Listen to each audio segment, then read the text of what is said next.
Good day. Today is Monday, 8th September 2025, and as you can see, I'm again doing this program from a different room in my house. There is again building work nearby, and I have had to relocate because of the ambient noise. Anyway, with that, let's get directly into what we're going to discuss in this program, which is the increasingly complex international situation. And of course, I will be focusing on Ukraine, though conflicts are brewing between the United States and Venezuela. And of course, in the background, there is the festering and, in my opinion, deepening crisis in the Middle East. But let's first start with Ukraine and let's look at the military situation there. Because yesterday, I said in my program that it seemed to me as if, following Vladimir Putin's various comments last week, his comments in the press conference in China and his comments at the Far East Asia Forum, that the Russians, having successfully navigated themselves past the various demands, first from their friends, the Brazilians and the Indians, and then from Donald Trump, to agree to a ceasefire of the conflict and a freeze of the conflict. The Russians, as I said, have managed to get past that. They've also solidified their friendships with their BRICS partners. They no longer fear the kind of energy cut-offs that were being threatened by the United States. India has shown that it will not respond to pressure from the United States to stop buying Russian oil, and China has agreed to step up buying of Russian energy by agreeing to the package, the Power of Siberia 2 pipeline. Anyway, that the Russians, having navigated around this difficult question, this proposed ceasefire, having got both their allies and friends and the Trump administration to drop the idea of a ceasefire, the Russians now are focusing on the war. They no longer are concealing their belief that a negotiation with the Zelensky government is impossible.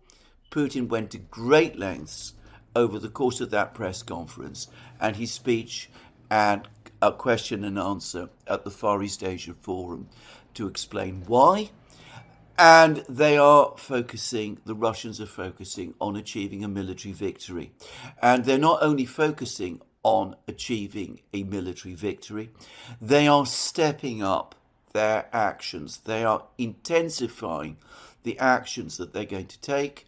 And we saw that firstly with the attack on the bridge in Kremenchuk, the bridge across the Dnieper, and possibly with the drone that hit the government building in Kiev, and beyond any question, with the sheer scale of the drone attack which took place 2 days ago now, in which 810 Geran drones were used in total, alongside missiles that also did a significant amount of damage. Now, I want to return to this topic because we've now had further clarification, and perhaps the most important clarification is about the attack on the bridge across the Dnieper, the bridge in Kremenchuk, the first Dnieper bridge that the Russians have attacked.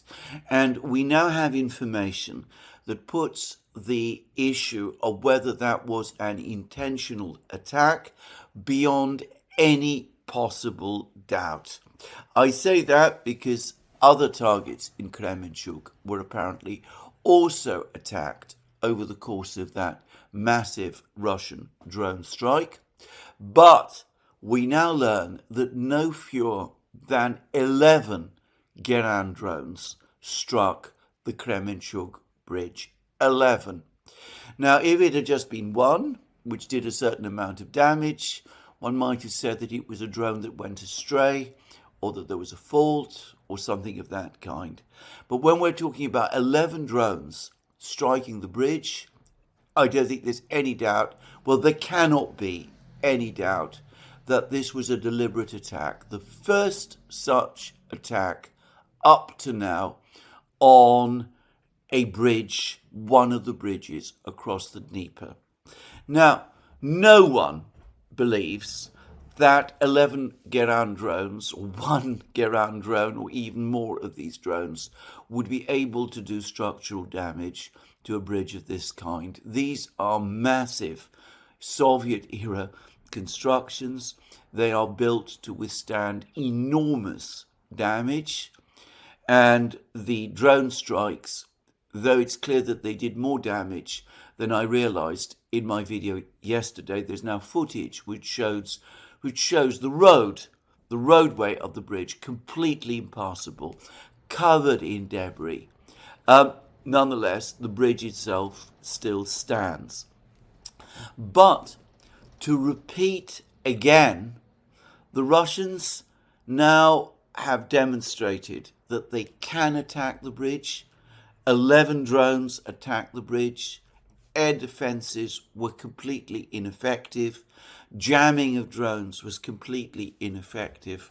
The Russians have long possessed the ability to strike and destroy these bridges, and they have weapons, Kinjal hypersonic missiles, Zircon hypersonic cruise missiles, Oreshnik missiles, which are of course on a completely bigger, on a vastly bigger and more powerful scale. Fab 3000 precision guided bombs.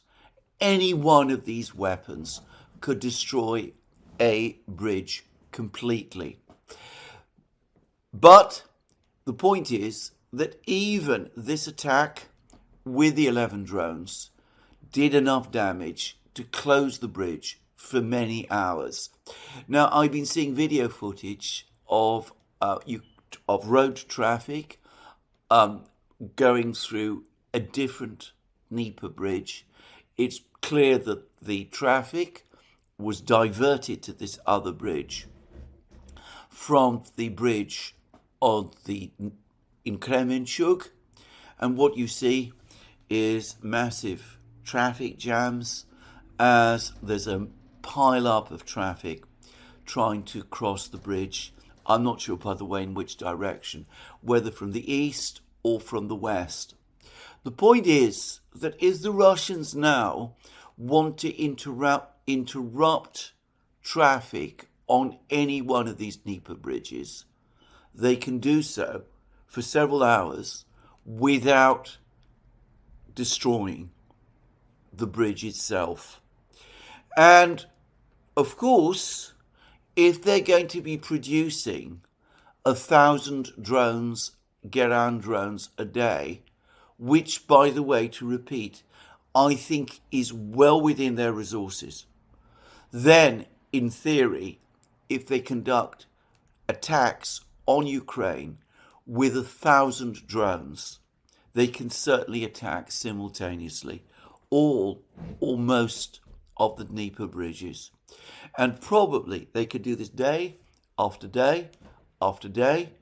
They could block the bridges. They could render them inoperable for the Ukrainians. And that would choke off any communication across the river between East and West Ukraine. And from a Russian point of view, the attraction of doing that would be that eventually, when the Dnieper, the east bank of the Dnieper, falls under their control, if they wanted still to use the bridges to cross them, well, in theory, if the bridges were still there, they could do so. Now, of course, this is a theoretical possibility, because if we get to a situation where the Russians reach the east bank of the Dnieper, one must assume that the Ukrainians themselves would mine and blow up the bridges. But you never know. and it might be that special forces could be used to take control of the bridges or any one of those things.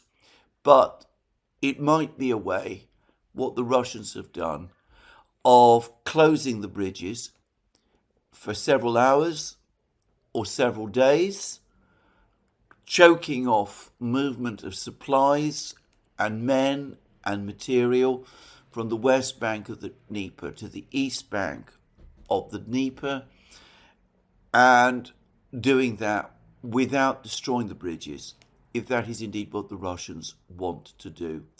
And this attack on the bridge in Kremenchuk looks like a test run of that very thing. Of course, that doesn't exclude the possibility that later on in the war, if the Russians do decide to destroy the bridges and leave the entire Ukrainian army, or at least the combat-ready part of the Ukrainian army, marooned across the river, well, as I said, the Russians could do it. Anyway, there we go. And I think this has been an alarming development for the Ukrainians, and it may explain certain defiant comments that President Zelensky also made over the course of an interview which he has given, which I will come to later in a moment. Now, let's continue with other information we have about this drone strike, because it turns out that as well as attacking this particular bridge in Kremenchuk and all of the various other military installations, the airfields, the places where the drones were being assembled, that the Russian Defense Ministry was saying, it looks as if the Russians also, for the first time in, well, very many months, attacked a thermal power station in Ukraine. It looks like they're about to resume the energy war. They basically stopped attacking the thermal power stations in the spring. This is the time when President Trump was trying to get both sides to agree to an energy ceasefire. It never lasted, if I can say. The Ukrainians obviously have been attacking refineries continuously, Russian refineries continuously, throughout all this period of time. But of course the Russians can do far more damage. Their missiles and drones are far more powerful than the Ukrainian ones. And, well, the Ukrainian energy system has already been severely damaged by earlier Russian strikes. If, of course, the Russians mount an offensive, another offensive against Ukraine's energy complex this autumn, given the depleted state of Ukraine's air defense system, given the already existing damage to the power stations, it could indeed create a severe crisis for Ukraine, an energy crisis for Ukraine this winter, on top of all of the other problems that Ukraine is facing. Now, to repeat again, this was an enormous drone strike, 810 Geran drones, and some missiles used as well, though I'm not exactly sure how many. There remains an intrigue about the drone strike, if it was a drone strike, on the government building in Kiev. The Ukrainian government, Prime Minister Sidorenko, continues to insist that this was a deliberate, intentional drone strike by the Ukrainian Air Force. The mayor of Kiev, Vitaly Klitschko, who it is important to say is a political opponent of President Zelenskyy's and a critic of President Zelenskyy's policies, he says that it was the result of a Russian Geran drone being hit by Ukrainian air defenses, diverted from its course, and its debris falling on this building and causing damage that way. And there have been claims to that effect also by several Ukrainian social media sites. I don't know who is correct about this, but I still note the fact that the Russian Defense Ministry and the Russians themselves are saying nothing about this incident. They're not saying that it was a drone that misfired. They're not saying that they were not intending to strike this building, or that it was some kind of false flag or a misrepresentation or disinformation by the Ukrainians. They are maintaining a stony silence. We had that one sentence at the end of yesterday's Ministry of Defense, Russian Ministry of Defense report about the drone strikes, the missile and drone strikes, in which the Russian Ministry of Defense said that only designated targets were hit. No buildings that were not designated were hit. Bear in mind that the bridge that crossed the river at Kremenchuk was also obviously a designated target. But going over the Ministry of Defense report, I don't myself find any reference to it, just to say.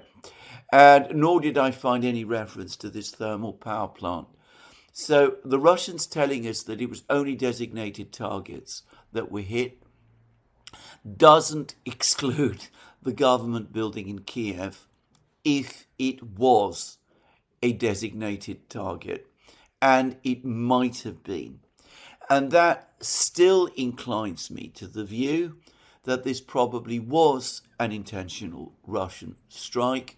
It probably suits the agenda of Klitschko and some other people in Ukraine to pretend that this was a drone that went astray because they're critical of President Zelensky. They want to draw attention to weaknesses in the air defenses in Kiev. And I suspect, this is my guess, and I'll stress this is only a guess, what this is all about. If the Russians were not involved in the attack on the government building in Kiev, I would have expected them to say so simply. And up to now, they have not done so. Anyway, the drone strike is, to my mind, the very big event. Now, a couple of days ago, when he did his presentation, the one that I've discussed in previous programs, the chief of the general staff of the Russian armed forces and the overall commander of the groups of forces that are conducting the special military operation, General Gerasimov, said that with the end of the spring and summer, the time had come to start setting targets and plans for the autumn campaign, the autumn season.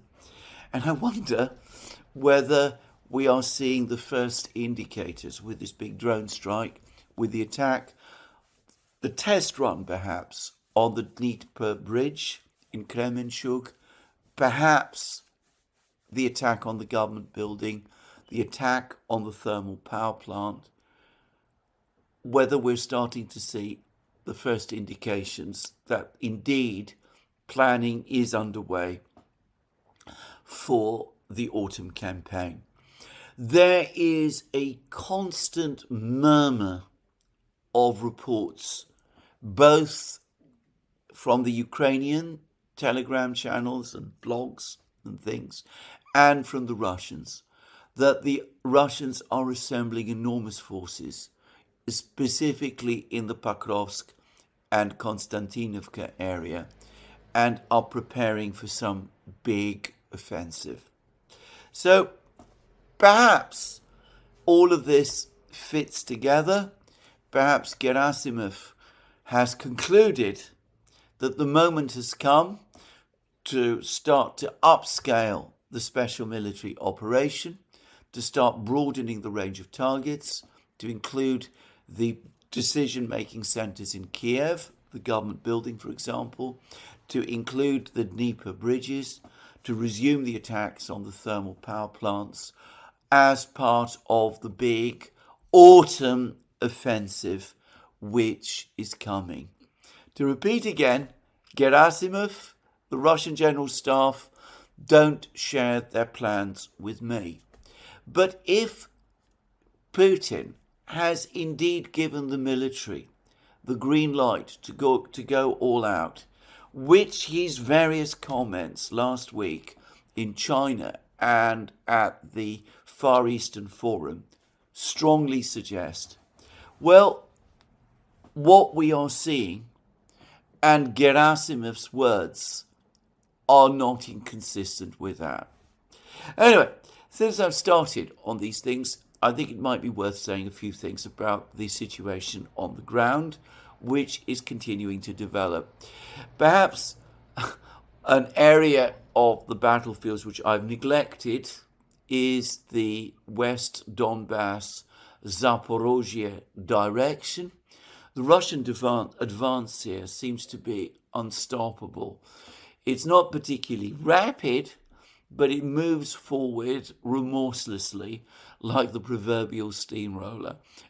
Every single day, one gets reports of further Russian progress here, of more villages being taken, of more advances happening, and the Russians do indeed seem to be very, very close to this village of Veliko-Mikhailovka, a big village, and if it is indeed captured, well, that not only puts them in a position, as many have commented, to cut the supply roads going from the north to the two towns of Orekhov and Gulyapolye, but it also positions them significantly closer to the city of Zaporozhye from the east, and it also gives them what is apparently a large village, one which could be used as a kind of forward base area for further advances.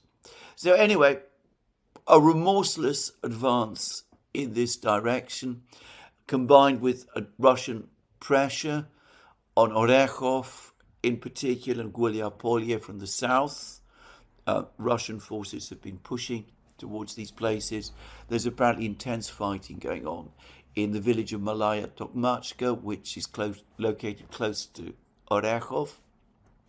This battle for Malaya Tokmachka has been going on for a very long time. Again, one senses that the Ukrainians are under urgent pressure to hold on to this village, because perhaps they calculate that if it does fall, the position of Orekhov, the defense of Orekhov, becomes impossible. Anyway, that is one battle, that is one advance that is definitely taking place. It's difficult, as I said, to get the exact details, but there doesn't seem to be any doubt about this.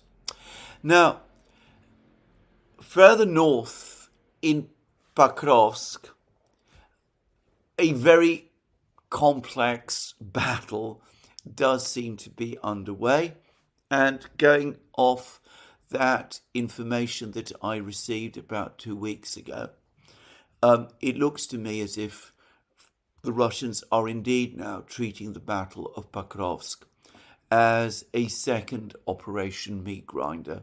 The first Operation Meat Grinder was the Battle of Bakhmut in 2023. The Russians used Bakhmut as a magnet that drew the best units of the Ukrainian army, and where they were mauled and ground down in a way that weakened the Ukrainians in advance of their summer 2023 offensive. And of course, Bakhmut was indeed eventually captured by the Russians, and this significantly weakened Ukrainian defenses in northern Donetsk region. We'll come to all of that in a moment. Well, it seems to me that the Russians are doing the same, roughly the same thing in Pokrovsk. Now, there is a big shortage of information from Pokrovsk. I say a big shortage of information. General Syrsky has been claiming that the Ukrainians have made enormous advances. They've recaptured 25 square kilometers of territory. He hasn't provided a scintilla of evidence to confirm this. The Ukrainians have transferred large areas of territory that the Russians controlled. At least deep state, the Ukrainian mapping project has large areas that the Russians formerly controlled or captured to the grey zone from the Russian-controlled area. The Russians deny that all of these Ukrainian advances have in fact happened. Neither side is producing much in the way of video footage. Given that it is the Ukrainians who are counterattacking, and given how much importance has been attributed by the Ukrainians to the defense of Pokrovsk, and correctly so, in my opinion, the lack of video footage, in my opinion, suggests that these Ukrainian counterattacks are proving to be unsuccessful. That is what Radovka, the Russian newspaper based in Smolensk, has been saying, and I have every reason to think that is correct. According to Radovka and other sources within the city of Pokrovsk itself, the Russian advances continue. I expect we will have a lot more clarification about what exactly is taking place in the Pokrovsk area within the next 24 hours. Anyway, we'll see. So anyway, intense fighting in Pokrovsk, that the Ukrainians are suffering very heavy losses in this area is indisputable. I said that there was a dearth of drone footage, but there is significant drone footage appearing from the supply roads in the area, north and west of Pokrovsk, and we see the roads littered with the burnt out wreckage of Ukrainian vehicles, supply vehicles, which are now regularly attacked by the Russian drones and by the Russian artillery, and I suspect by the Russian raiding parties that are apparently also roaming the countryside in this area. Anyway, elsewhere, in the northeastern area of the Donbass battlefields, the evidence points not just to a continued Russian advance, but to a rapid Russian advance. Just as there's been a dearth of reports about what's happening in the Pokrovsk area, information about the situation in Kupiansk has stopped being provided. And the rumors are that the Russians now control at least 50% of Kupiansk, perhaps more of it, and that Kupiansk itself is about to fall, and that within Kupiansk, even the Ukrainians admit that all of the main supply roads are cut, and that it looks as if the Ukrainian garrison of Kupiansk is encircled and is being forced into a position of either flight through Russian-controlled territory, which would destroy the units involved, or surrender, which of course they've been ordered by Zelensky and Syrsky not to do. If this is correct, and every indication, including the latest video footage that I saw from Kupiansk, every indication appears to bear this out, then a disaster is developing for the Ukrainians in the Kupiansk area. And, well, we have received many more reports now from the Liman-Siversk area, including an admission from Deep State, the Ukrainian mapping project, that the Russians have indeed captured certain built-up areas immediately to the north of Siversk, which apparently fall within the Siversk metropolitan area. Something which, by the way, confirms Gerasimov's claim made a couple of days ago that fighting is already taking place within the city boundaries of Siversk. Now, this is an isolated, built-up area. I am not absolutely clear what it is, whether it is a dacha settlement or a residential area or some kind of micro-district, or whether it might be some kind of small industrial area. It seems that the Russians have not yet achieved complete control of this territory, but fighting is taking place on it. And there are lots of reports that appear now to confirm conclusively that the Russians remain in control of Serebyanka, the village which Andrei Marochko, the Russian commentator, suggested yesterday, implied yesterday, that the Russians are retreating from, are withdrawing from. I suspect that there was a misunderstanding or perhaps a mistranslation. And what Marochko perhaps intended to convey was that the Russians were advancing southward from Serebyanka, because there's been a lot more information, including from Ukrainian channels, which appear to confirm the Russian advance towards Yampol and perhaps the battle taking place there. This is a village that lies between Liman and Siversk, the capture of which would cut off the supply lines to Siversk, the supply roads to Siversk, and also Russian advances south of the Serebyanka forest towards the Seversky Donetsk river, a river that has been long fought over, by the way. It seems that the Russians have almost reached its northern bank, and of course if they cross the river, then of course the battle for Siversk will be well and truly joined. Now, here, by the way, just to go back to an event that took place in the spring and early, or rather it was the early summer of 2022. The Russians at that time controlled all of these forested areas north of Siversk. They controlled the Serebyanka forest and the Kremenaya forest that is to the west, and they reached the northern bank of the Seversky Donetsk river, and an armoured unit, a Russian armoured unit, tried to cross to the south bank. And this armoured unit was then shelled by Ukrainian artillery, apparently located in Siversk itself. It was apparently this movement of armour, Russian armour, across the Seversky Donetsk river was spotted by Ukrainian drones, or at any rate the Ukrainians were given information about this movement. Maybe it was spotted by American satellites, who knows. But anyway, the Russians did lose quite a lot of armour in this battle, though there was an inflation, as one might expect, in the Western media about the exact damage that was done. There were claims that an entire Russian battalion had been destroyed.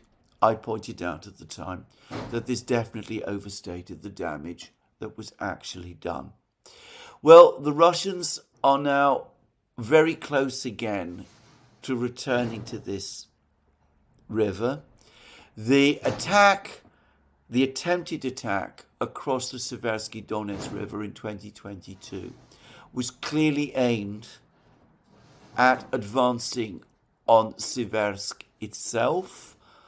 The Russians had just captured Severodonetsk, Lysychansk, and it looked as if they were thinking at the time of capturing Siversk.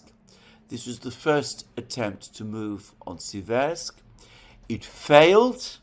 Then in the autumn of 2022, the Ukrainians recaptured all of this territory as the result of their counteroffensive, their Kharkov counteroffensive, The Russians have now recaptured the forests. They are moving south towards the river. This time, it seems there is no significant artillery left in Siversk. The Russians control the sky. The Ukrainians would not be able to use drones in the same way as they did in 2022 or at later stages of the war. If the Russians choose to force the Syrsky Donetsk River this time and move on Siversk from the north, I have absolutely no doubt that they will have little difficulty doing so. So anyway, that is the change here. Some people are talking about a collapse of Ukrainian defenses in the Siversk-Liman area. The Russians have also, by the way, got much closer to Liman as well. Maybe that overstates things. But if it's not yet a collapse, we are heading clearly in that direction. And clearly there is a collapse of the situation in Kupiansk, which appears to be underway. And I wonder what the Ukrainians will say when Kupiansk does indeed fall. Now, there's also reports that in Sumy region, the Russians have finally captured the village of Yunakovka in Sumy region. This was the major fortified village that the Ukrainians fell back to in Sumy region after the Russians drove them out of Russia's own Kursk region. But of course I can't speak about that because I've not seen any video confirmation and the Russian Defense Ministry has not confirmed it. Nor, to my knowledge, has Group of Forces North. If Yunakovka has indeed fallen, it will, in my opinion, simplify Russian operations in Sumy region, and we might start to see a resumption of the Russian offensive towards the city of Sumy as well. And there are many reports of further Russian advances in the area of Volchansk in Kharkiv region, but I'm not going to discuss those in this program. So we could see that the pressure on the front lines is increasing all the time. Now, the Ukrainian Commander-in-Chief, General Syrsky, has now come out and said that the Russians along the line of contact outnumber the Ukrainians 3-1, and in some parts of the battlefronts, they outnumber the Ukrainians 6-1. Now, let's just take a step back and assume that what Syrsky is telling us here is true. In that case, given that Syrsky tells us that the Russian forces in Ukraine on the battlefields number around 650,000 men, then the total Ukrainian forces on the line of contact now number around 200,000. Now, I've seen that number suggested before.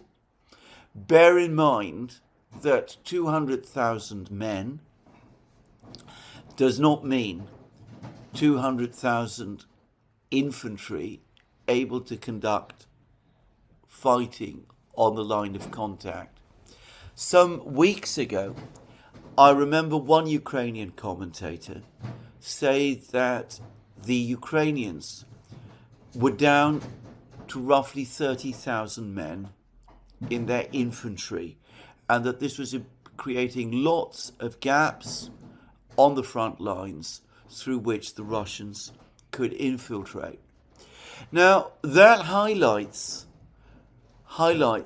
the importance of this fortified line of towns: Slavyansk, Kramatorsk, Konstantinovka, Pokrovsk. Because if the Ukrainians lose these towns, if the Russians are able to break through them, if this line of defense, the main remaining line of defense, is broken, then the Ukrainians don't have enough men to stop the Russians in open country. And if the Russians at that point start to bring armor into play, tank and armored columns, the Ukrainians no longer have the infantry to hold them back. So one can see why the Ukrainians are throwing everything they have left to trying to hold their positions in Slavyansk, Kramatorsk, Konstantinivka, Pokrovsk, why they're trying these desperate counterattacks in Pokrovsk itself. And from a Russian perspective, we can see why it works to the Russian advantage now to resume a kind of Operation Meat Grinder 2 in the Pokrovsk area. Because if the Russians are dealing with a Ukrainian army as depleted as Syrsky's comments suggest it is, and as Putin's recent comments also said it was, then of course the losses the Ukrainians are suffering, trying to cling on to positions around Pokrovsk, are losses that they cannot afford and which they will bear a huge price for when Pokrovsk is eventually lost and this line of cities falls. And that perhaps brings us to Zelenskyy's latest interview, because he's given an interview to US television. He said, I thought, a very remarkable thing. He said that if Ukraine is not fully conquered by the Russians, then it is winning the war. And that, in a strange way, coming from Zelensky, is the most pessimistic and downbeat thing he has said pretty much since the start of the special military operation. Because, in effect, it is an admission that the Russians have the initiative. If the Russians, if the measure of Ukraine's success is no longer Ukraine's ability to hold back the Russians in Donbass or to recapture lost territory, but merely to survive, then,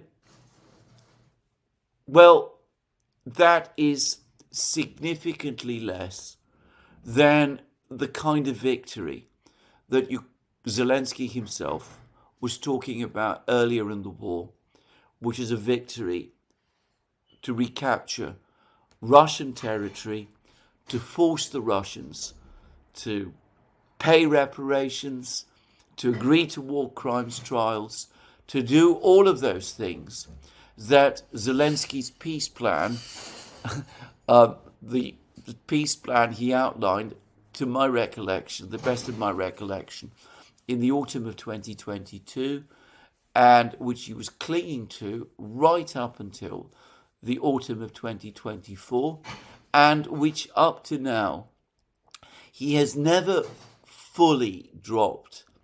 Anyway, it looks as if even in Zelenskyy's mind, that peace plan, so-called peace plan, actually victory plan, is now dead. I have to say that what Zelensky says one day, he's likely to change completely the next day. My colleague and friend, Alex Christoforou, over the course of a program that we did together, suggested that, in fact, if Zelensky now admits that for Ukraine, victory is simply survival, well, in that case, he can seal his victory logically by simply agreeing to the Russian demands, which fall well short of Ukraine's capitulation. Istanbul Plus, after all, appears to envisage a continued survival for Ukraine, at least in some form. But of course, Zelensky is not going to do that. And no one, for the moment, in the West is talking about it. So anyway, I did say some months ago that the Ukrainians, it seemed to me, at some point in the war, had come to understand that it looked increasingly likely that the war would be lost, that the penny had dropped, that all of the promises of Western aid would never be able to change the realities on the battlefronts. Zelensky's rather downbeat comments during the Coalition of the Willing meeting on Thursday in Paris, the one that was co-hosted by Starmer and Macron, saying that all that he was hearing sounded very theoretical and didn't seem to be practical in terms of Ukraine's actual needs. Anyway, that seems to bear it out. One gets the sense that Zelensky increasingly is indeed preparing for the end. But as I discussed in previous programs, my own view is that that doesn't mean that he intends to negotiate at all. His priority now is to retain control of Ukraine until the very end and then quit, in effect, whilst he's still ahead, perhaps going to the West, setting up an exile government there, do something of that kind. Anyway, there we go. Now, lots of discussions continue in the West, but what I have described up to now is the reality. The reality of a continued Russian advance, of a Russian belief that they have sorted out the diplomacy, that they have consolidated the backing of their friends, and that they're able to focus now on the war. A reality which I sense even Zelensky recognizes. The Russian Foreign Minister, Sergei Lavrov, over the last couple of hours, has given an interview in which he reinforces all of these points. It seemed to me to have something of the quality, not exactly of a victory interview, but one in which he conveyed the impression that he now believes that victory from this point, if not an absolute certainty, is now an overwhelmingly likely probability. He talked about the fact, for example, that the Russians would not seek revenge against the West. He said that this isn't what the Russians are all about, that they are frustrated that the West continues to show the extreme hostility that it does. He said that there are still fringe characters in the West. I don't believe they're fringe characters, by the way. But fringe characters in the West who still dream of breaking up and disintegrating Russia, and presumably of engineering a regime change there. But he said that these people were being marginalized. He said that in their discussions with the Americans, with the Trump administration, with Donald Trump himself, the Russians have increasingly come round to thinking that the Americans have come to understand and accept many of the realities, that Project Ukraine is played out, that it is not going to succeed, that the Russians have legitimate concerns based on security and on the treatment of their people in Ukraine and on the root causes. So when, in my experience, someone talks about no longer needing to think about and talk about revenge, the person who tends to do that is the person who believes they've won or they are going to win. It is the losers who dwell on ideas of revenge, the losers in a conflict, who dwell on the ideas of revenge, not the winners. Just saying. So anyway, that's the Russians. What about the other side? Well, I had understood that last week that today there would be a meeting between the Americans and the Europeans to discuss further sanctions and security guarantees and American troop deployments and all of that to Ukraine. There's no word of such a meeting actually taking place, but Donald Trump says that some European officials are indeed coming to Washington in order to talk to the Americans about these matters. But Trump suggested that these people might come either today, that is to say Monday, or tomorrow. It all seems rather vague. He was asked whether the United States might indeed move forward to imposing sanctions on the Russians, and Trump, as he always does, appeared to say yes, did say yes, but again, he seemed to say this without giving the impression of having much conviction. He said also that he wanted to speak to Putin, and this is, of course, the endless game that Trump plays. He says to the world that he's going to impose all kinds of deadlines on the Russians, 50-day deadlines, 8th of August deadlines, and then he has a discussion with Putin, and he comes back and he says huge progress is being made, and we're moving closer and closer towards peace, and that buys more time, and all of those things. And, well, the deadlines pass, things basically remain as they were, and the sanctions that Trump threatens never quite materialize, and instead there is another meeting or discussion with Putin, and the can is kicked further down the road.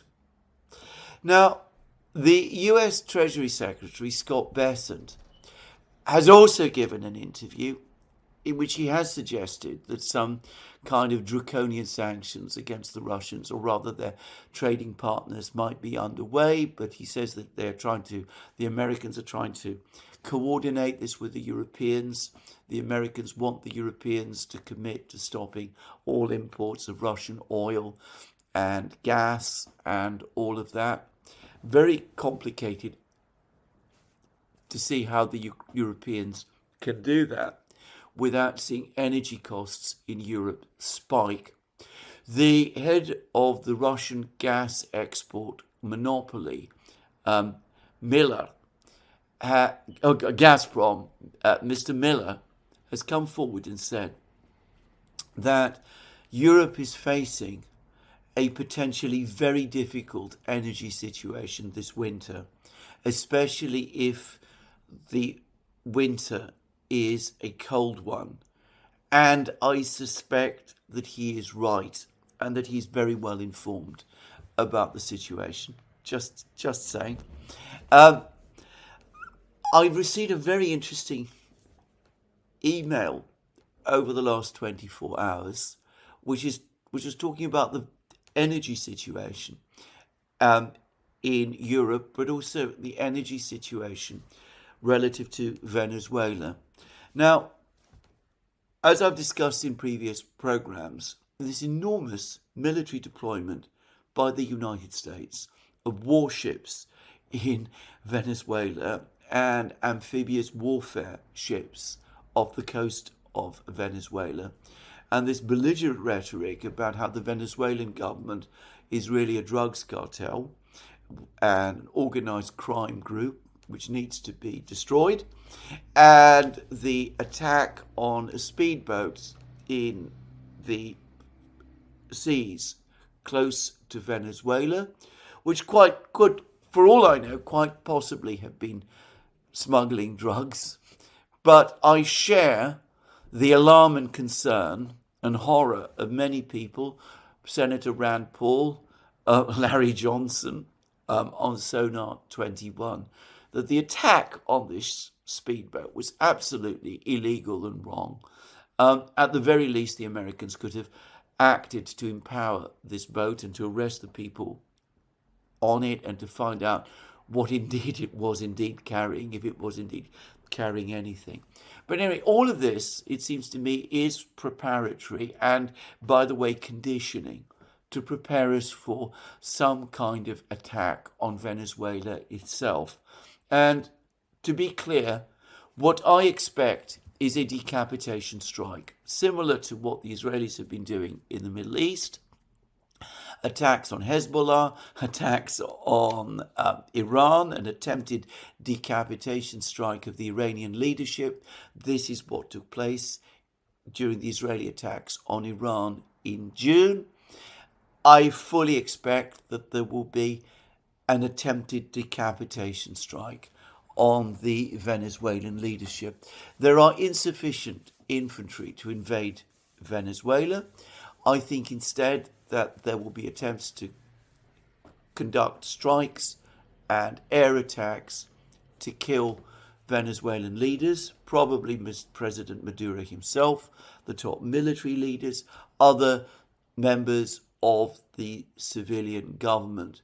And the expectation is that this will provoke an internal crisis in Venezuela and that it will bring people favourable to the United States into power in Venezuela.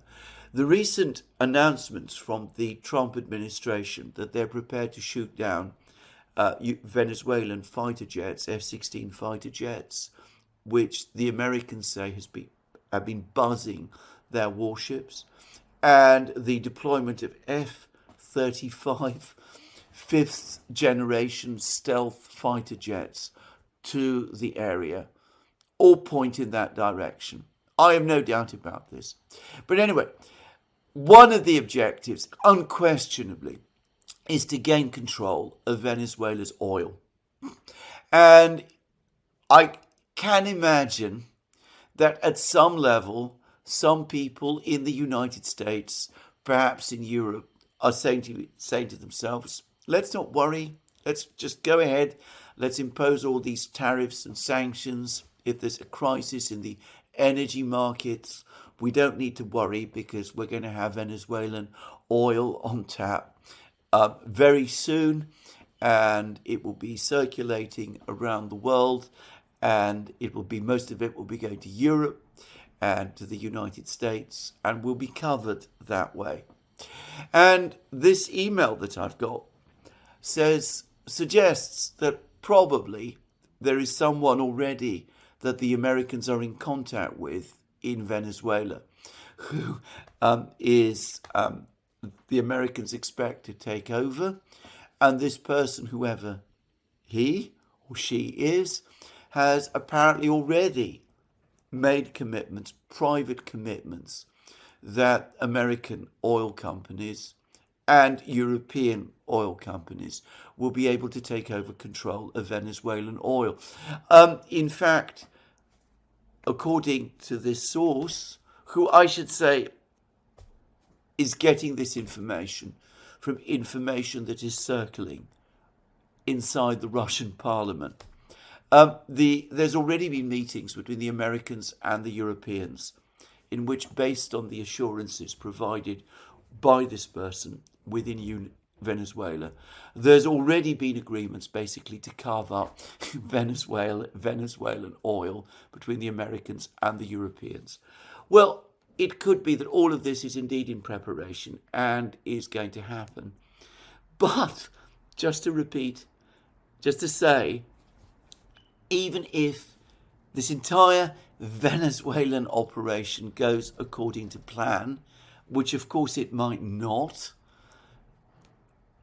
it still wouldn't cover Europe and the United States for their energy needs this winter, because Venezuelan oil, the oil industry there is apparently in poor shape. It will take some years probably to get production up to a full level.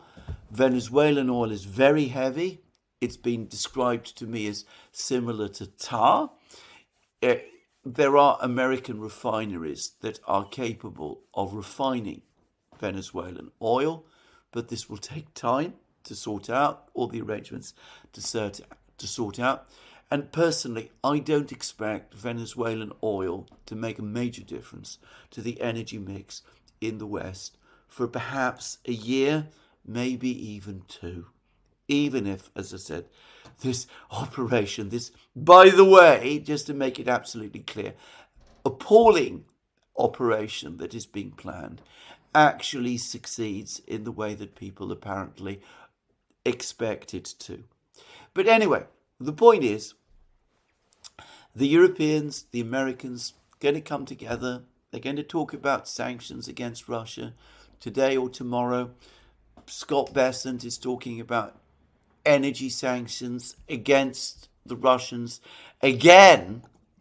But according to Gideon Rachman, the extremely well-informed journalist, commentator on the Financial Times, the sanctions that are being discussed appear to fall short of what the Europeans and perhaps Lindsey Graham and company expect. Because apparently it seems that when this topic was last discussed by the Europeans and the Americans, over the course of the telephone conversation between Trump and the Europeans, which took place on Thursday after the Coalition of the Willing meeting, the Europeans found Trump confrontational and aggressive and apparently profane. That's the first time we've heard that. Apparently he engaged in profanities, which, according to Gideon Rachman, the Europeans are used to.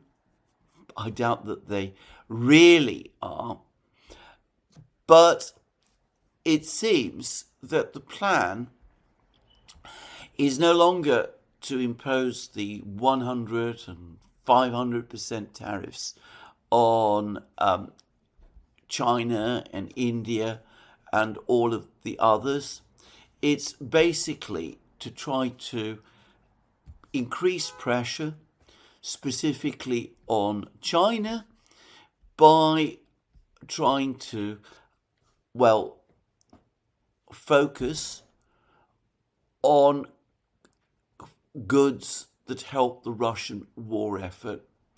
In other words, supplies, technical things of that kind, trying to increase sanctions pressure on China, but falling well short of the kind of massive tariffs and sanctions that we are talking about. It's not an entirely clear article. Gideon Rachman's article is not entirely clear, but that was certainly the impression I got. In other words, the Americans stopping well short of launching an all-out economic war against China, of the kind that they attempted in the spring, which of course ended disastrously for them.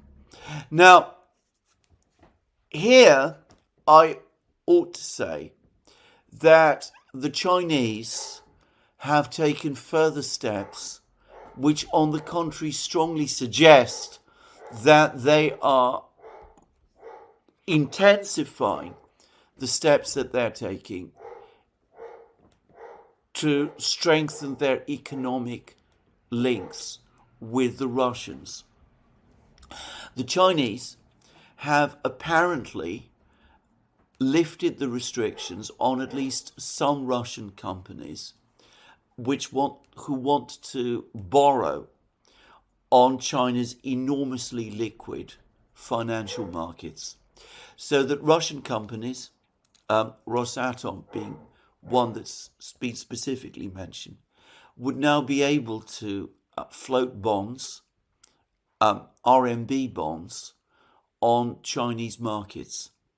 And this follows the fact that the RMB is now apparently fairly widely used inside Russia.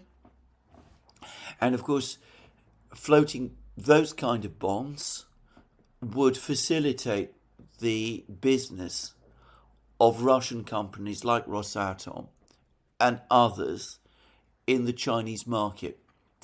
I am going to suggest that over the course of the last 3 years, since February 2022, the Russians and the Chinese have worked out various workarounds on the American sanctions, the American and European sanctions. They've created structures to facilitate trade between them, and they've ensured that those structures are essentially sanction proof.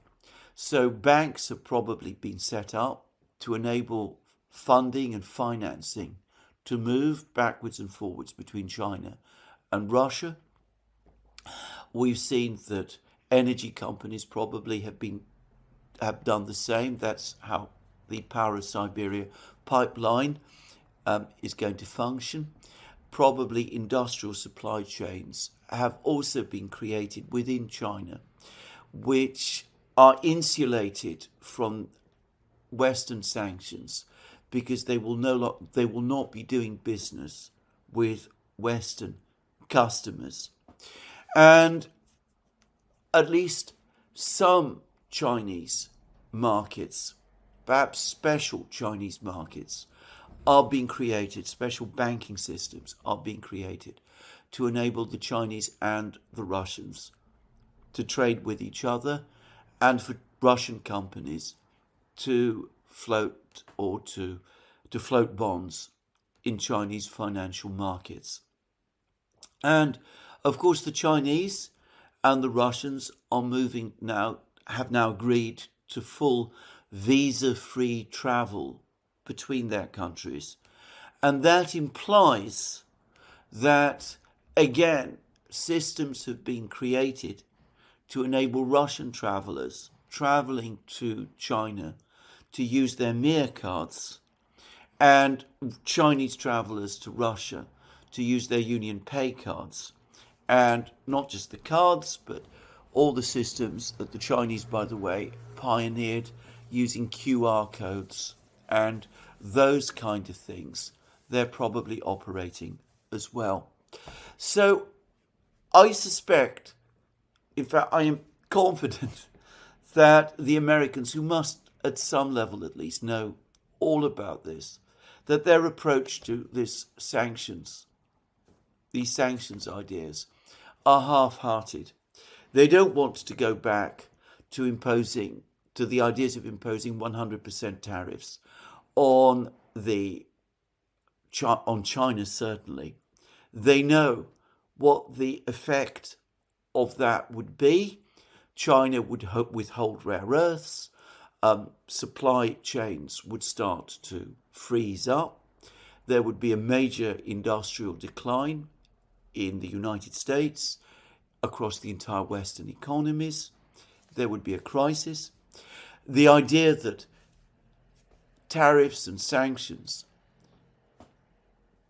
would not impact on energy markets because a flood of Venezuelan oil is suddenly going to materialize is frankly wrong. I think that Miller is right.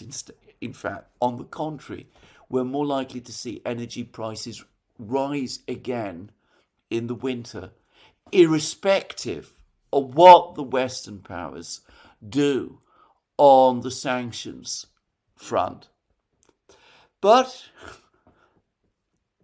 despite all of that, the Western powers can't let it go. They still have to talk about all of these things, about sanctions and tariffs and all of those kind of things, and about troop deployments in Ukraine. And despite all of these ideas circulating, you get the sense that Trump himself is now almost at the point of giving up. I mentioned Gideon Rachman's article. He clearly has basically almost given up himself. Look at the words with which he ends his article. The clear danger for the Europeans is that they're so immersed in the intricacies of diplomacy and the fine art of Trump whispering that they are missing the big picture. The US president has repeatedly signalled by word and deed that he does not want to commit to the defence of Ukraine. The newly renamed Department of War is reportedly soon to announce that America will concentrate on defending its own interests in the Western Hemisphere. Getting Trump to increase military and economic pressure on Putin and to stick with it would be an incredible feat of persuasion. It is certainly worth a try, but Europe needs a plan B for when the Trump whispering fails. So he says, give it a go, but it's not going to work. We are not going to get the American security back guarantees. We are not going to get the backstop for European forces or NATO forces in Ukraine.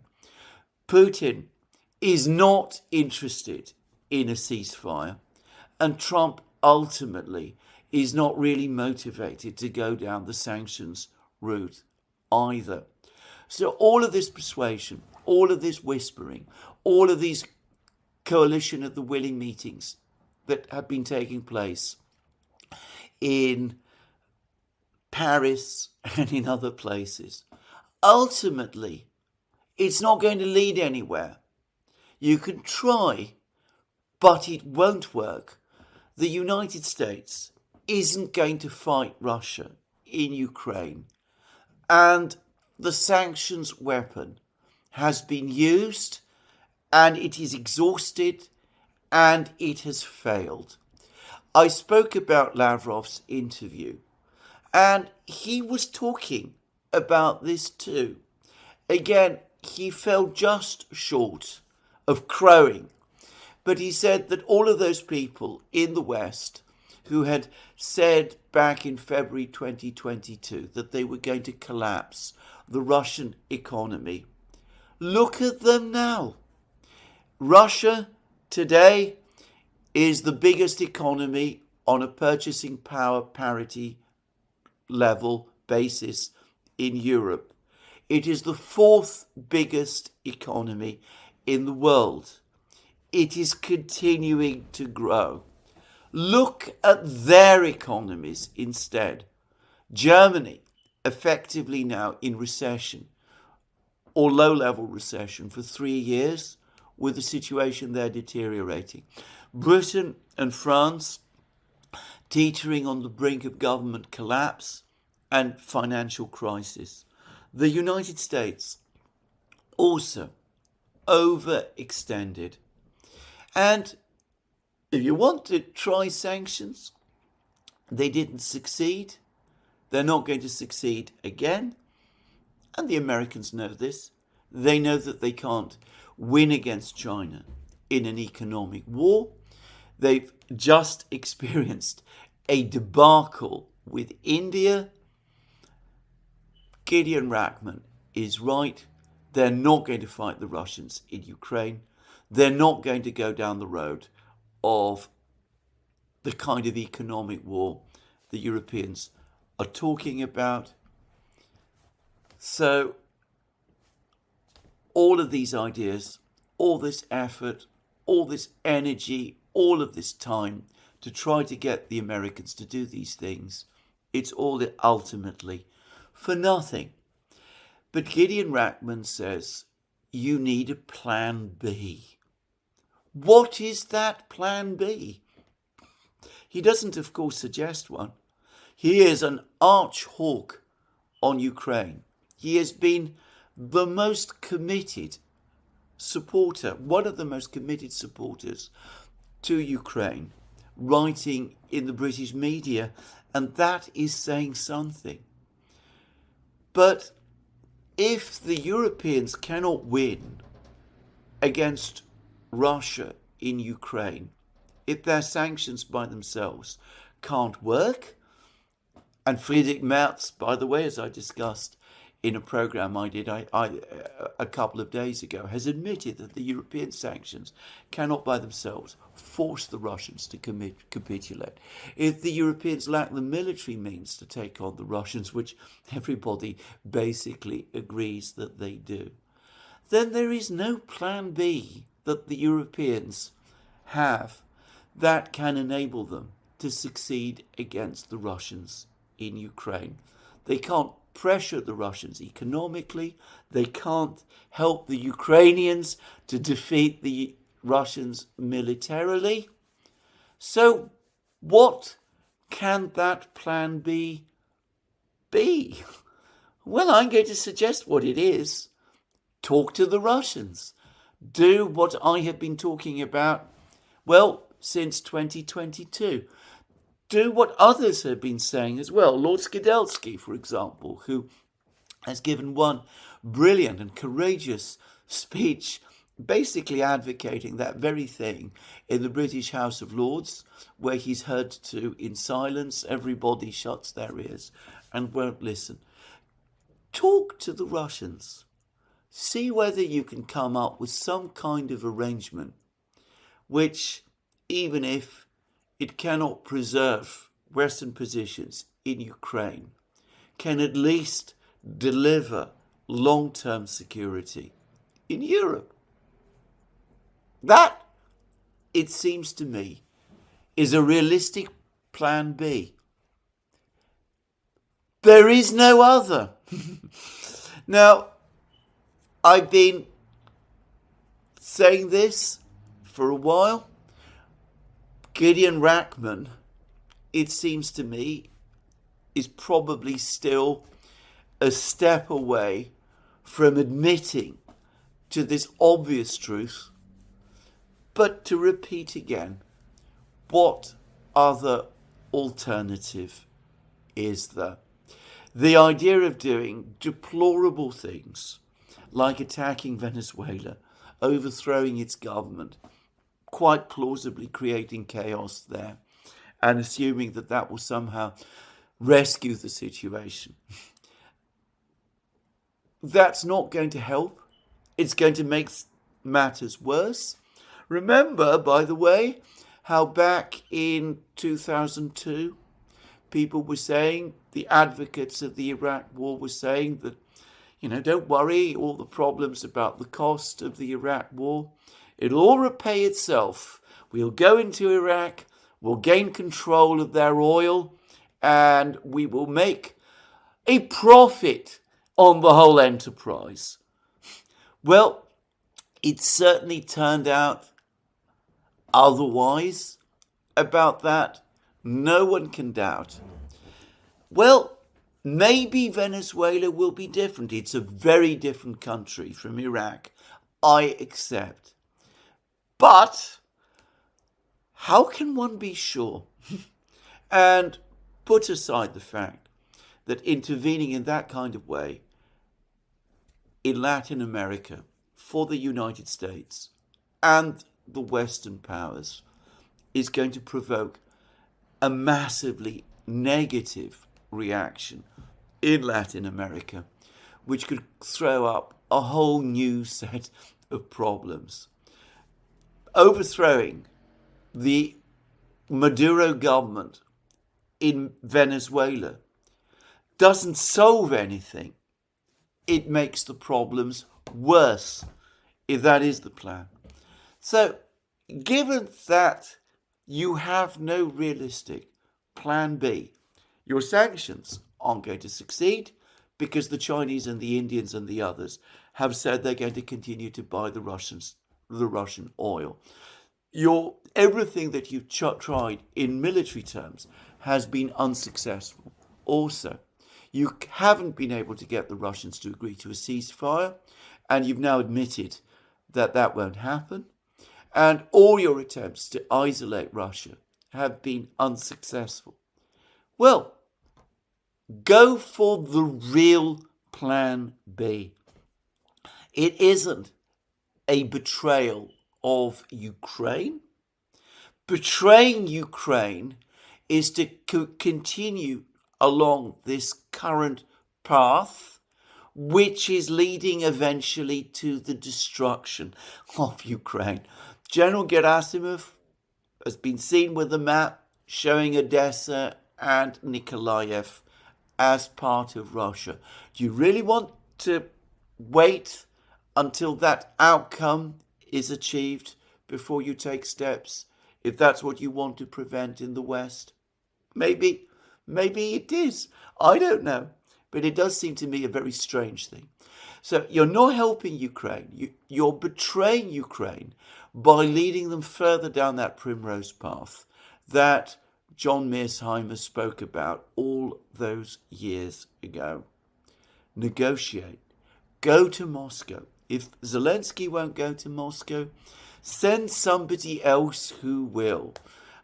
Can't be Macron. The Russians can't stand him. It obviously can't be Kallas, who is a fool. It can't be Keir Starmer, who the Russians don't take seriously and who is in deep crisis as well. In fact, I have some private information, which I'm not going to discuss in this programme, which reveals how deep the crisis of the Labour government actually in Britain really is. But there are plenty of people in Europe you can send. You could send someone from Italy, for example, maybe the Italian foreign minister, who seems a much more level-headed man, or better still, the Italian defense minister, even more so. Or you can send other European politicians who've historically had good relations with the Russians. Pierre Fillon in France, or dare I say it, Gerhard Schröder in Germany, or someone like that. You can send them to Moscow. And maybe something, even now, can be saved. But of course, they're not going to do any of that. They're going to carry on. They're going to continue their meetings. They're going to speak about sanctions and tariffs. Trump will continue to give his deadlines and make his threats, which he will then retract. And in the meantime, the Russians will advance. Maybe they will launch that big offensive. Maybe they will take steps against the Dnieper bridges. And what then? Well, this is where I finish today's program. Let me remind you again that you can find all our programs on our various programs, platforms, Locals, Rumble, X. You can support our work via Patreon and Subscribestar and by going to our shop, links under this video. Last but not least, if you've liked this video, please remember to tick the like button and to check your subscription to this platform. More from me soon. Have a good day.